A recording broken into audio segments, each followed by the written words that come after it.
নমস্কার সুধী দর্শক মণ্ডলী, আমি শিলিগুড়ি থেকে বীণাপাণি শিল্পী। আমি আর কাঞ্চন চলেছি ফুলবাড়ির দিকে। পথের পাশে সুন্দর ফুল ফুটে আছে। রাস্তার অবস্থা খুব একটা ভালো না। এপাশে দেখছি অনেক সুপুরি গাছ। আমরা ফুলবাড়ি ব্যারেজে এসে পৌঁছেছি। সূর্য তখন পাটে যেতে বসেছে। এই জলে অনেকেই মাছ ধরছেন।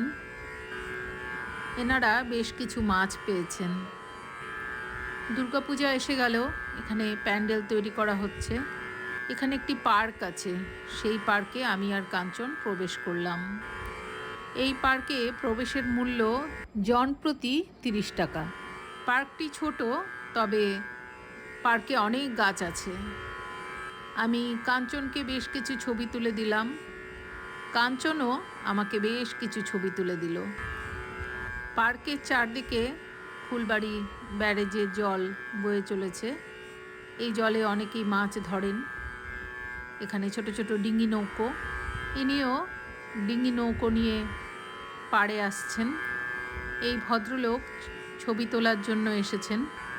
শীতকালে এই ব্যারেজের জলে অনেক পরিযায়ী পাখি আসে, এখন অবশ্য সেরকমটা নেই।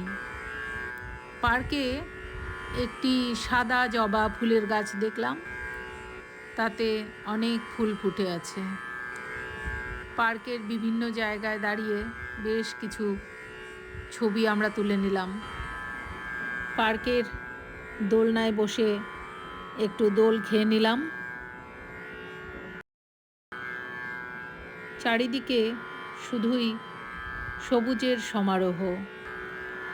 পার্ক থেকে বেরিয়ে এখানে দেখলাম একটি তারাকুচা গাছ এবং সেখানে সুন্দর ফল ধরে আছে।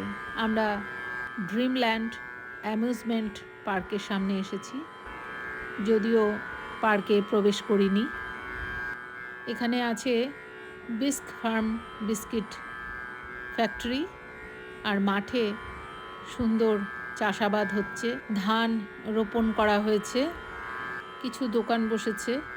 আমরা ফুলবাড়ি ছেড়ে রওনা দিলাম। রাস্তার এই অবস্থা।